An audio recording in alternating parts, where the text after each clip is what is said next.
Welcome students to another class of literature for class 12.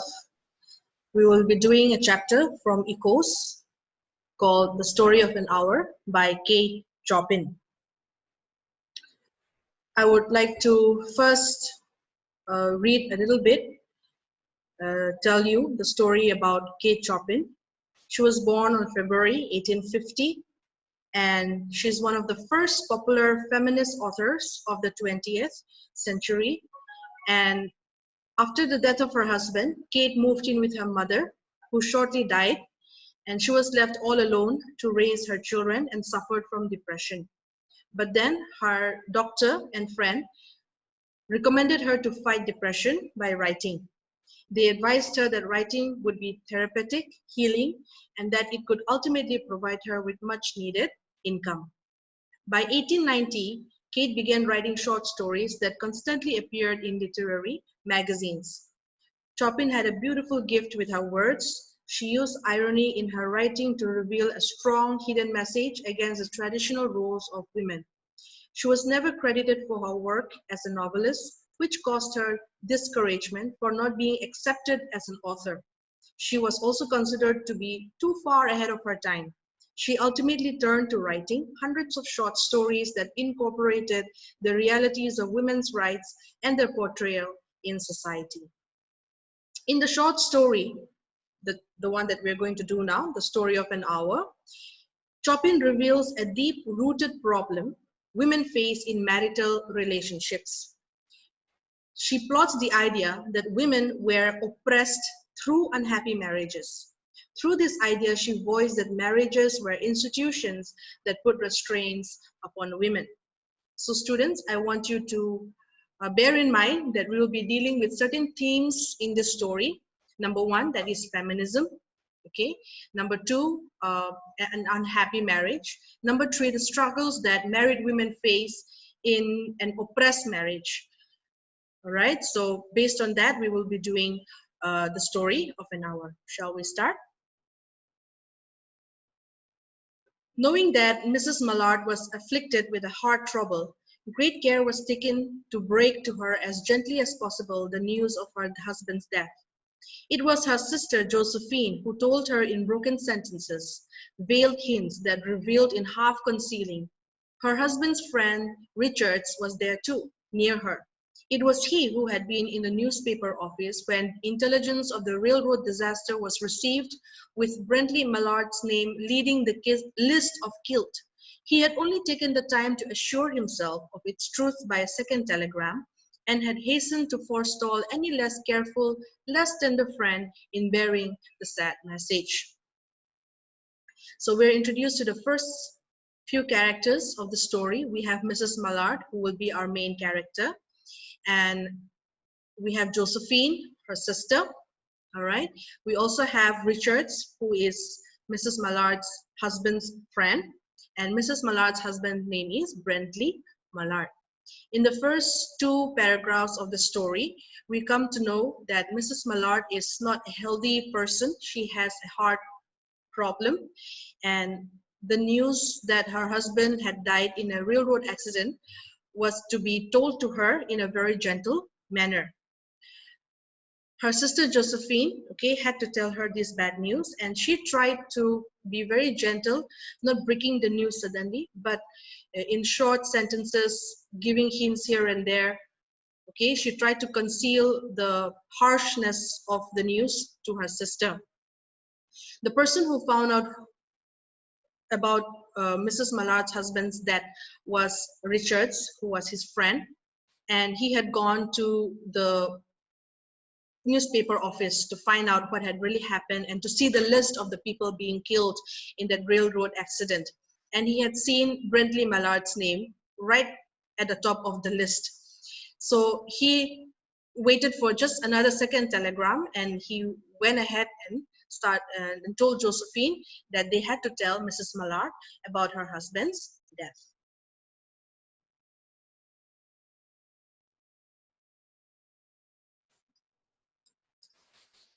Third paragraph.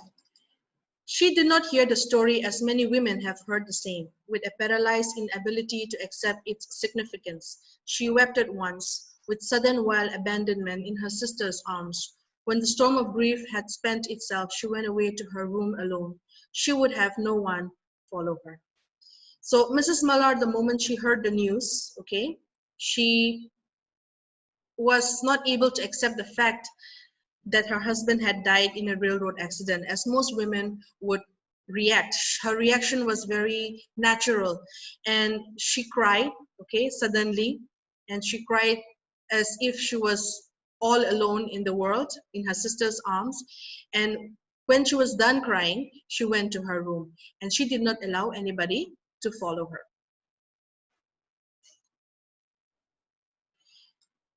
There stood, facing the open window, a comfortable, roomy armchair. Into this she sank, pressed down by a physical exhaustion that haunted her body and seemed to reach into her soul. She could see in the open square before her house the tops of trees that were all aquiver with the new spring life. The delicious breath of rain was in the air. In the street below, a peddler was crying his wares. The notes of a distant song which someone was singing reached her faintly, and countless sparrows were twittering in the eaves. There were patches of blue sky showing here and there through the clouds that had met and piled one above the other in the west, facing her window. So when she went to her room, Mrs. Mallard directly went towards the window, which was open, and there was a comfortable atmosphere, okay, and the room had an armchair, and she sat down, in such a way that she was tired, physical exhaustion, and this tiredness seemed to reach into her soul. As she looked out of the window, she could see the open square. There's a open space, okay, in front of her house.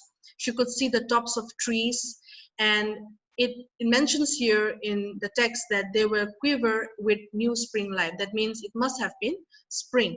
That means they were all new leaves, fresh young leaves could be seen from the tops of trees. The delicious breath of rain was in the air. So you can imagine that there must have been a kind of wind that blew uh, a breath where you can imagine that the rain must have fallen, okay? And in the street below, she could see there was a peddler crying his wares. Peddlers are those people who sell wares going around here and there. They don't have a position, okay? They don't have a permanent shop, but then they go around carrying their wares in their bags and selling. So she could uh, hear, okay, the peddler crying his wares, and also somebody singing, and sparrows also making noise. And as she looked up at the sky, she could see the blue patches of the sky. That means there were clouds here and there, and in the other west, facing her window.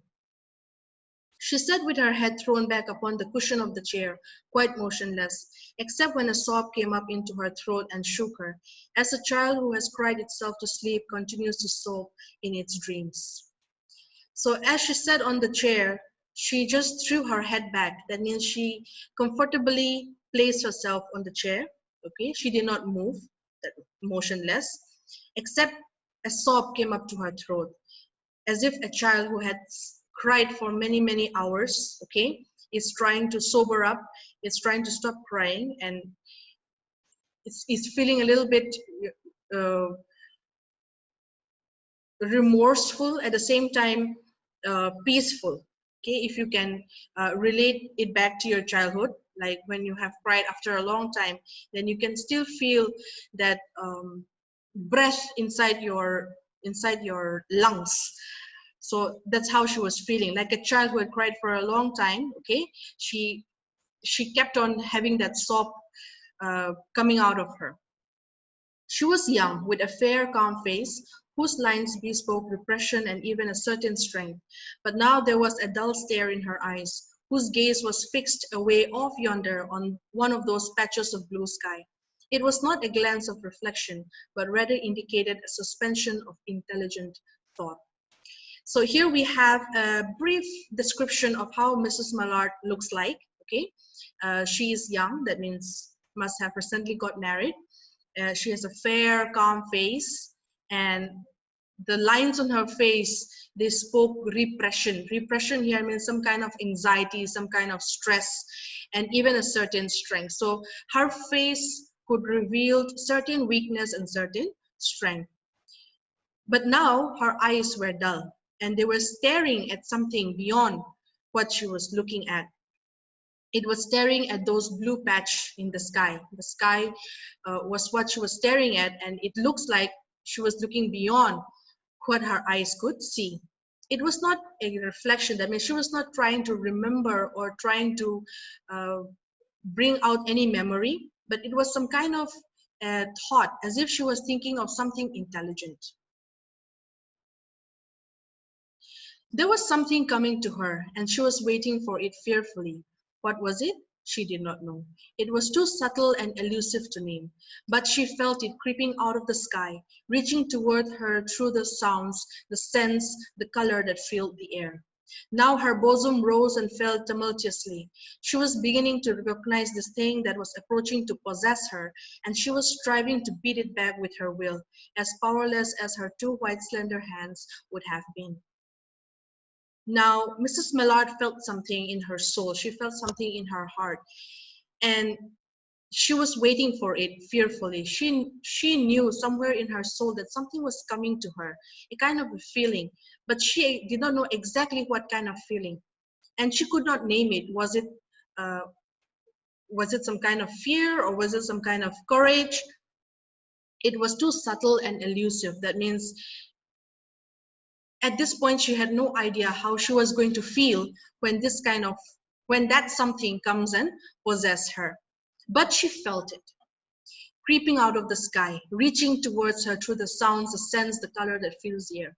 So students, I want you to use your imagination. There is this woman, recently widowed, okay, husband recently died. She's staring out at the window, sitting on her armchair, looking at the sky, and feeling something coming towards her through the sounds, the scents, and the color that filled the air. Her bosom, that means her chest, it rose up and down, okay, fell tumultuously. That means heave, she heaved a big sighs, okay, and she was beginning to recognize this thing that was approaching to possess her. The thing here means the feeling. She was striving to beat it back with her will. She did not want to feel this way. She did not want to feel what was coming towards her, as powerless as her two white slender hands would have been. So she was trying to stop this feeling. She was trying to stop herself from allowing herself to feel this way, okay, as if she was blocking this feeling with her two hands. And her hands here are slender. That means she was a very frail and thin woman. When she abandoned herself, a little whispered word escaped her slightly parted lips. She said it over and over under her breath. Free, free, free. The vacant stare and the look of terror that had followed it went from her eyes. They stayed keen and bright. Her pulses beat fast, and the coursing blood warmed and relaxed every inch of her body. She did not stop to ask if it were or were not a monstrous joy that held her. A clear and exalted perception enabled her to dismiss the suggestion as trivial. So when she let go, okay, uh, when she finally let go of trying to block this feeling, trying to fight this feeling back, she suddenly gave up. And when she did that, this word came out of her mouth, free, 3 times, okay? And she didn't say it out loud like in a normal voice that I am saying right now, but it came out like a whispered word, free, free, free.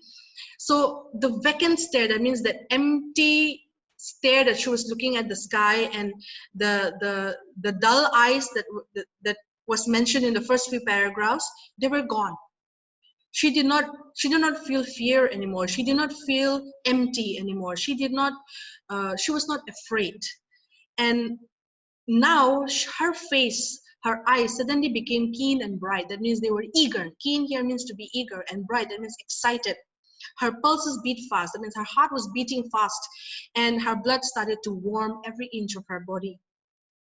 And she did not stop herself. She did not ask herself, hey, what I'm feeling right now, I should not feel this way, or should I feel this way? No.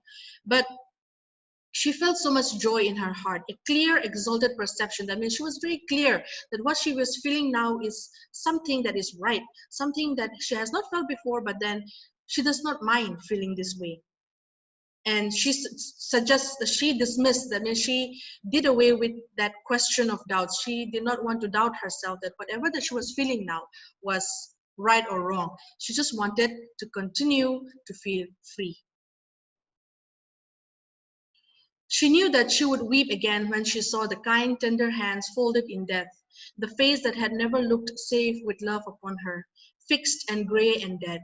But she saw beyond the bitter moment a long procession of years to come that would belong to her absolutely, and she opened and spread her arms out to them in welcome.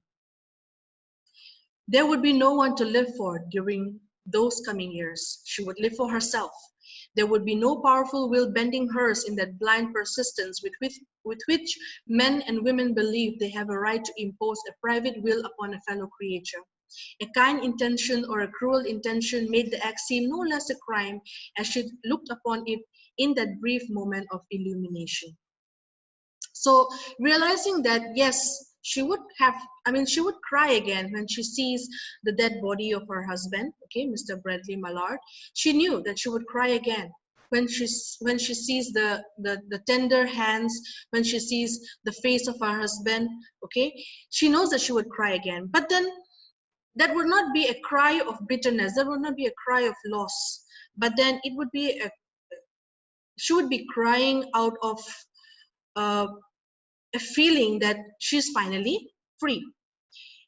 And then she spread and opened her arms out in welcome. Okay, so as she looks out of the window, okay, realizing the fact that yes, by seeing her husband's dead body, she will cry. But this time she will cry not because she has lost someone. Of course, the feeling is there that losing someone is, it's not always good.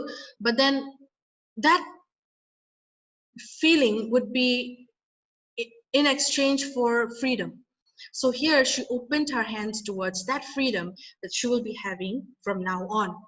There will be no one to live for during those coming years. That means the rest of her life she will not have to live for anybody else, not her husband. That means what? She was living for her husband all those years. She would live for herself. There will be no powerful will bending hers. Powerful will here means maybe the will of the husband bending on her, maybe what should she do as a wife, or what obligations or what promises or vows that she made to her husband. She does not have to fulfill any of those anymore. She's free now. And uh, when a person gets married, or when you are related, or when you are in relation to somebody in marriage, there is a kind of an obligation, there's a kind of a vow that you have to fulfill, and those things are kind of taken for granted. Okay, and remember, uh, at this point, okay, she was feeling suffocated. But now that she is free, she will not have to follow any will, she will not have to follow any obligation. She's free.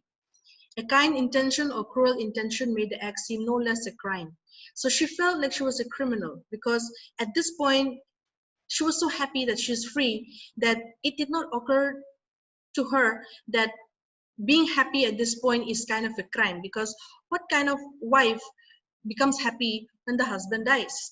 Okay, so here she is feeling happy because she's free, but at the same time she feels like a criminal, because no wife would in her right mind feel happy that her husband has died and she has become free from any obligation that was included in the marriage or in the relationship before. And yet she had loved him sometimes. Often she had not. What did it matter? What could love, the unsolved mystery, count for in the face of this possession of self-assertion, which she suddenly recognized as the strongest impulse of her being? Free, body and soul free, she kept whispering. So I need you to understand the feelings that Mrs. Mallard has been feeling. Okay, she's feeling excited. She's feeling uh, joyful. She's feeling hopeful for the fact that from now on, I don't have to live for anybody. I don't have to live for my husband. I don't have to fulfill any promises. I am free. I can live for myself. And it's not that I did not love him. Yes, I love him. Sometimes. Okay? Of most of the time she had not. But it does not matter anymore because he has already died. What could love, the unsolved mystery, count for in the face of this possession of self-assertion? So the word love here does not matter anymore to her because what she felt for her husband before was not exactly that love, that freedom of loving somebody. That was not what she had experienced. So it is an unsolved mystery. She had never understood what love really was when she was married. And now that she is a widow, now that her husband has passed away, it does not matter anymore whether she has to understand love or not. Because why? At this point, she is starting to embrace her true self, her real nature, her true character, her true personality. And she felt very strong as a person, as a human being. She kept whispering to herself, free, body and soul free. So she's not only free from, uh, from the physical world, but she's also free in the spiritual world, in the soul. Okay, she is no longer tied to any kind of uh, will, but she's free to do anything. She's free to think anything. She's free to decide things for herself. Josephine was kneeling before the closed door with her lips to the keyhole, imploring for admission. Louise, open the door. I beg, open the door. You will make yourself ill. What are you doing, Louise? For heaven's sake, open the door. Go away. I am not making myself ill. No, she was drinking in a very elixir of life through that open window.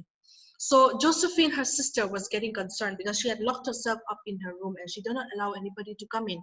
So she was trying to listen what was happening in the room, whether her sister is crying or whether she has fainted, because remember, she is not a healthy person. She has a heart problem. So she says, Louise, open the door. You will make yourself more sick. What are you doing? Okay. And she says, go away. I am not making myself sick. In reality, that is true. She was actually enjoying the freedom that she had newly gained. She was drinking in a very elixir. Elixir here means a kind of a potion. Okay, I will not say juice, but then it's a kind of a potion, like mixed liquids, which people drink for, for example, to gain some energy. So she was drinking that cup of freedom. Okay, she was drinking that elixir of freedom that she had newly gained. Her fancy was running riot along those days ahead of her. Spring days and summer days and all sorts of days that would be her own. She breathed a quick prayer that life might be long. It was only yesterday she had thought with a shudder that life might be long. So her imagination started running wild. She started thinking of the days to come. Now it's spring, okay?